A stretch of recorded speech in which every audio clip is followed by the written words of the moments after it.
Hey you random stranger, how you going? Welcome to the final episode of Sorayori, or A Place Further Than the Universe.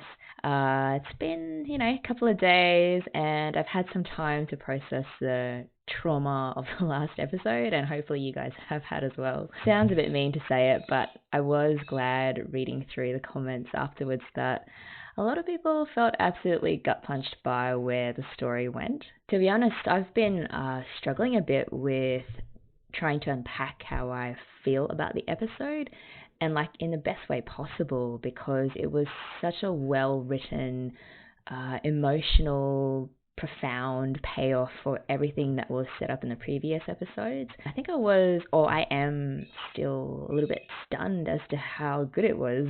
The best way I can explain how it felt like to watch the last episode was, you know how you look at the underside of a tapestry and you see all the different coloured and complex weavings just crisscrossing over each other, but you're not really sure where it's all going? And it's only when you look at the right side, or you're given the full effect of the whole picture, that suddenly all of those disparate but interconnected strings kind of all make sense and make that full image that much more powerful. So we got a final resolution of sorts to Takako's death, and I think there are several reasons why that resolution hit so hard when we finally got the full picture, or, the full tapestry, if you will. Yeah, this is going to take a while, so remember there's always a timestamp down below in the description if you just want to skip straight to the reaction. Okay, so the first reason I think why that last episode was so powerful is that it gave us the deepest insight yet into how Shirase has been coping for the last 3 years since Takako's disappearance. So she described it as not being able to wake up from a dream. And I think she was referring to that in-between unresolved state where you're maybe 99% certain that your loved one is gone for good and your life just goes to absolute pieces. But then you just manage to keep it together by holding on to some lack of finality, like, for example, the lack of a body or the lack of some final proof of death. And by clinging on to that, you can string yourself along for just that bit longer and sort of have the faintest of reasons to hold on to a very fragile hope. And that hope, however unreasonable, lets Shirase freeze herself into a sort of stasis where she doesn't have to admit defeat to this devastating reality if she just refuses to. Now, whether or not that is a healthy way to deal with grief is a whole other topic, but I just found it so impressive the way they were able to convey all of that complexity in what is actually a really short series. There was also that scene where the girls are sitting around the table peeling vegetables together, and Kimari has this emotional outburst because she just cares so much for Shirase, and she demands of Shirase, didn't you work so hard to get to Antarctica because you thought your mum is still waiting for you here? This is something that's been brought up time and time again in previous episodes, including by Shirase herself and other characters. This whole speaking of Takako as if she's still alive. I think it's more of a charade or a way of coping, because I don't think it's a case that Shirase really thinks her mum is still alive. It's more the denying that reality its final triumph by not accepting it. And it's revealing when Shirase, in response to Kimari, says, "I know, but it's I don't really feel anything, I just feel normal, maybe a little bit too normal," which makes her then turn the question onto herself by asking, so why did I even come to Antarctica? And basically it's fear that's causing her to lock up emotionally, because once she gets to the place where Takako was last going to be, that's it. There's nowhere else to go look for her, and if even then Shirase still feels nothing or is unable to find any sort of closure, she's scared that she'll be unable to move on or remain stuck in that stasis for the rest of her life. Remain in that emotionally frozen state forever, which is ironic because, the place that they are and had to go to was Antarctica. the most frozen of all places. And so by finding that laptop, by finding closure, Shirase was able to, I guess, unfreeze and let go. Was it painful and absolutely heart-wrenching? Yes, but often I think that's just the first step towards true healing after, suffering the loss of someone so close to you. Okay, second reason why that final scene worked so well. That heart-to-heart conversation that Gin and Shirase had, where Gin very bluntly says out loud what they both know, that Takako is dead, but then very helpfully guides Shirase into realizing that even if that's the case, there are other reasons why Shirase is in Antarctica, and she should recognize those and, I guess, find her strength in those other reasons. I had to watch this dialogue several times over because, one, it was just so beautifully written, and two, I think there are several possible interpretations to what Gin was saying, but to me, really it cut straight to the heart of what humans do and the very human way of dealing with grief, which is to imagine what our loved ones would want us to do or would say so that we can cope and eventually move on with our lives. Okay, so just to unpack that a bit more, in that conversation, Gin is brutally honest about how she can't be sure that Takako's last dying wish was for them to return to Antarctica and, finish building the observatory that they dreamed up together. It's just sometimes, for lack of a better way to describe it, we put words in the mouths of our loved ones who have passed away, even though we don't really know that that's what they would have said, but it does help us process our loss. So, for example, we say things like, oh, that's what they would have wanted, or they'd want you to be happy. Even the classic idea of, loved ones looking down at us from the sky or something, sort of like Lion King style, which is actually an interesting thought because Takako was previously likened to like a cloud in the sky, always there, but always out of grasp. Anyway, I feel the key point Gin was making there is that latching on to the idea of Takako wanting her to do this was what helped her push through all of those crazy obstacles to their expedition to make the impossible possible. And that is a powerful driving force, but at the end of the day, still, a motivation based solely on a person that's been long gone isn't enough to sustain you in the long run. You still have to live in the now, and you need to draw power from within yourself or from the things or people around you who exist in your present. So then we get that scene where Shirase is counting her money, and it's this incredible nod to the fact that she did make the impossible possible. But what was really motivating her? Was it really her belief that her mum was waiting for her in Antarctica, which is unlikely, because I think we all know that Shirase knew deep down that her mum was gone? Or was it something more akin to what Gin was saying, that while Takako's memory was the initial drive for her to work different jobs and save up and, face down ridicule from her high school friends, it's really something more that is driving Shirase now. And what is that something more that has been motivating Shirase to get to Antarctica?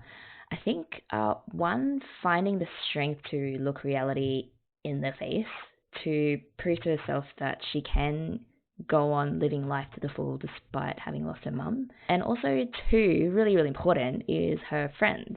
So we get that lovely scene between Shirase and Kimari, the two OGs, right? And Shirase asks Kimari, do you like Antarctica? And to which Kimari smiles and thanks Shirase, and tells her that it's because of Shirase that she got the most out of her youth, which was the entire premise that kicked off this show and its plot. Kimari's fear of never doing anything that confirmed the meaningfulness of her existence. And the same applies really to each of the other girls. And it was such a great, subtle callback to all of the previous episodes that centered on the girls' growing friendships with each other. Okay, so to conclude this very long second point, I think Shirase's friends are that additional real life-affirming reason for why Shirase finally made it to Antarctica, she was an important part of helping them to resolve their conflicts and greatest fears, while they helped Shirase find a motivation that wasn't purely based on the empty hope of finding her mum or projecting her past memories of Takako into the present. And so, poetically, her friends were also the ones who found the laptop, not forcing her to, but making it possible for Shirase to face reality and to really start living in the present. The third final reason why that laptop scene absolutely killed me is actually like a multitude of reasons blending all together.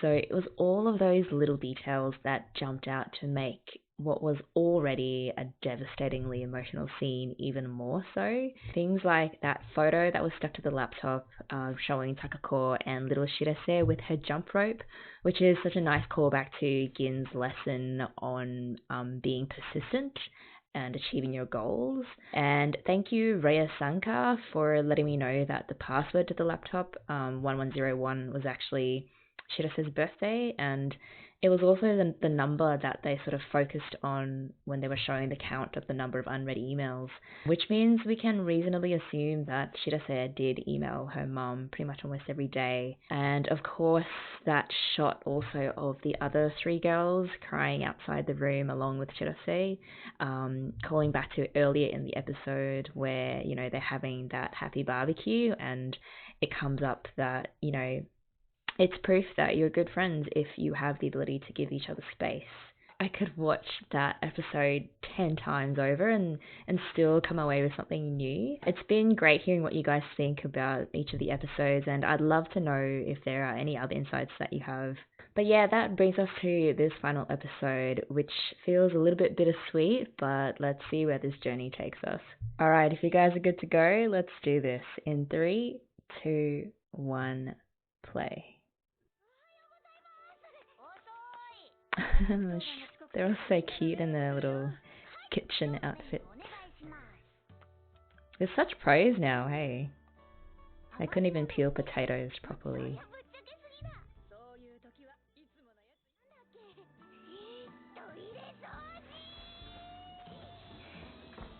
Dumb and Dumber. I wonder if last episode was sort of the emotional peak and then this episode is kind of a nice, you know, feel good wrap up.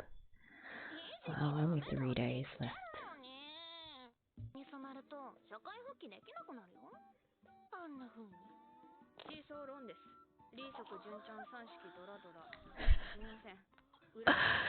She's an absolute boss. What is she chewing on?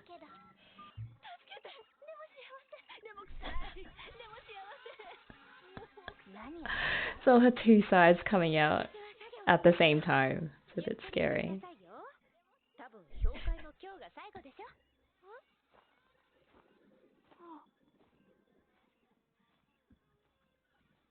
Someone help Shirase before she breaks down.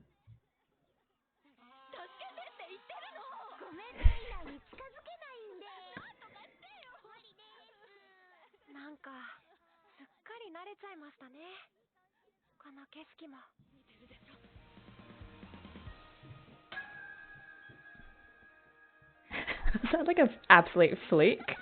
It looks like her eyes are closed once you hit it.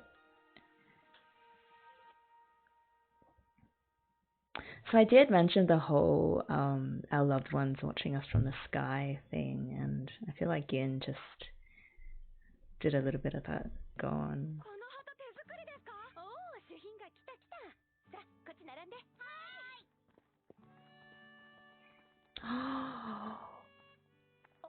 Kinda looks like Takako's hair. It was a bit shorter.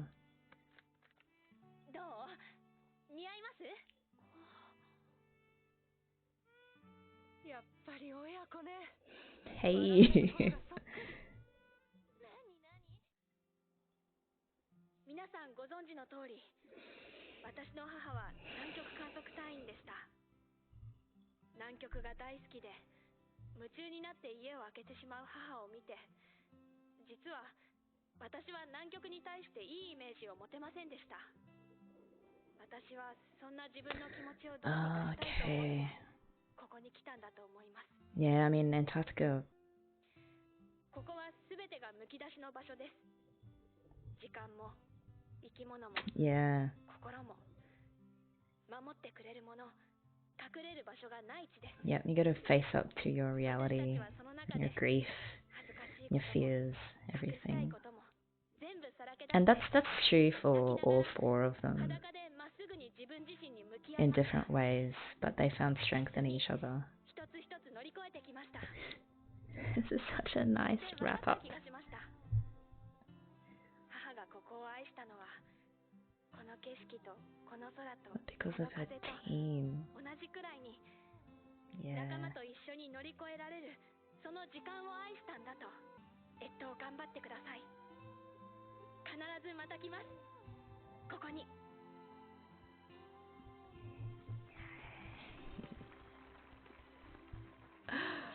She's grown so much. ありがとうございます。これは日本で待っているユウさんに。はい。お酒臭いですね。 He's drinking because she can't handle them leaving.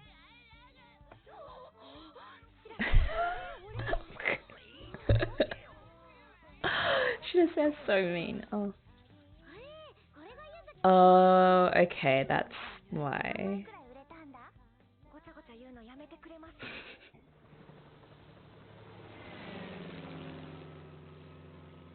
That's it. Going back. I wonder if we'll get to see them sort of adjusting back to life in Tokyo. 行っちゃった。すっかり平均年齢上がったな。さあ、長いぞ。こっから。 Time to drink.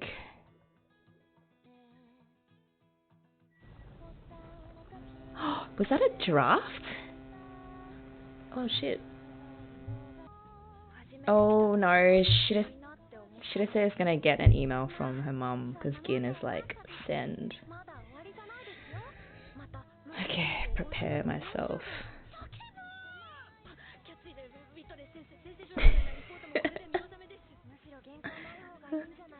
But she did so well just then, before, when she made the speech in front of everyone. Oh, fantastic.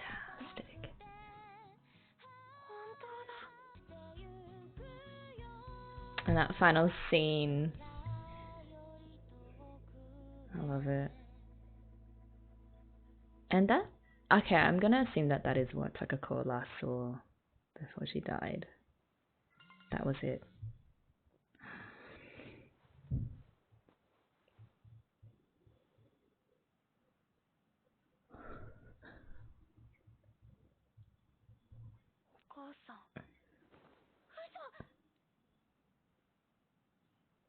The real thing is 10,000 times more beautiful.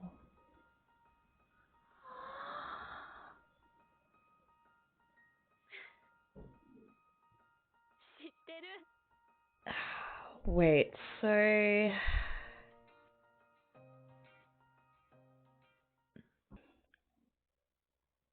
God, I love this show. I'm definitely going to be watching this again.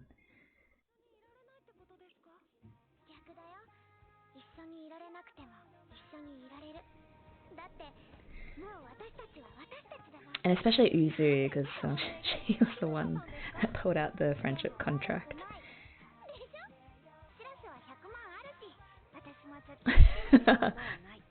What?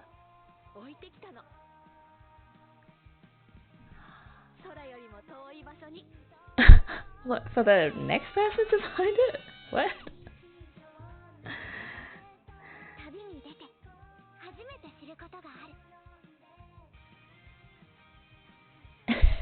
Dad. Ah, wow. Just put like a whiskey there.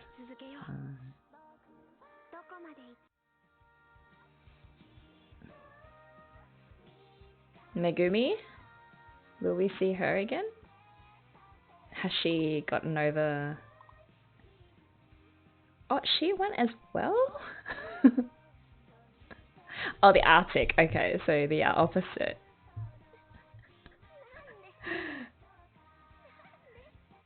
Wow.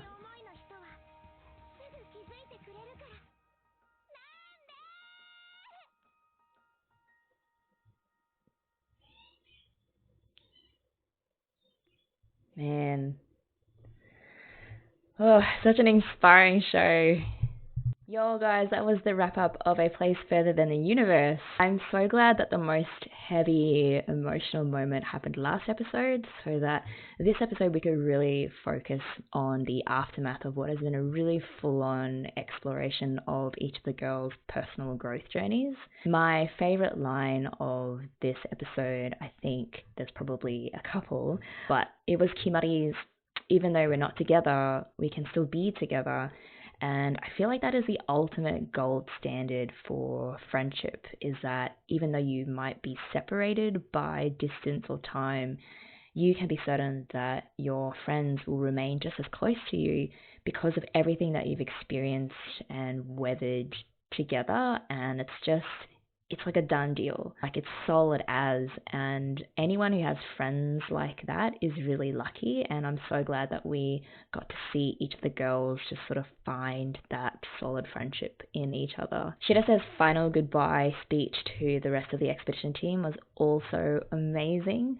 It put on full display her ability to have overcome that 3-year state of mind where she couldn't really get past the darkness of having lost her mum to Antarctica, and that now she can see this place as being really beautiful and worth seeing and going to. She drew a parallel between herself and Takako by pointing out that it wasn't just the scenery and the adventure that led to Takako falling in love with Antarctica. It was really all of the times that she got to work with her friends, her team, overcoming all of these challenges and basically living life as it should be lived, which is exactly what Shirase came to do, and will continue to do even after she returns home. Like, she's got her best friends with her, and through them she's learned that there is so much more to life than just clinging on to the past. Do I think it was a perfect ending? Yeah, pretty much.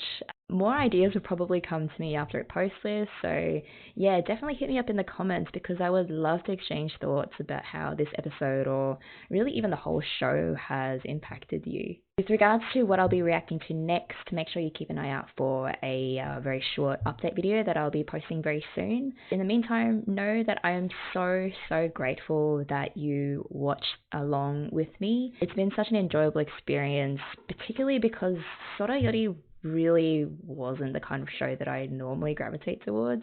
I'm a very fantasy, sci-fi, hard political drama sort of person, but my goodness, Sora Yori has really just opened my eyes, not only to the wider anime world in general, but just to a very different style of writing and show than what I'm used to the point where I'm a little sad that I didn't discover it earlier, but it's definitely whet my appetite for future shows that are kind of similar, or at least, have that same vein of exploring really deep human themes through seemingly very normal everyday circumstances. I hope later on down the track that you'll join me for another watch through of another anime series. I do look at the recommendations that people leave in the comments below, so if you have any sort of ideas as to what kind of shows you'd want me to look at, I have sort of been collecting slowly a very eclectic list of animes. So yeah, by all means, let me know. With all of that being said, I hope you have a fantastic day or night wherever it is you are. And as this show's overall message has taught us, keep moving on, keep moving forward, and I hope you go and just live your best life.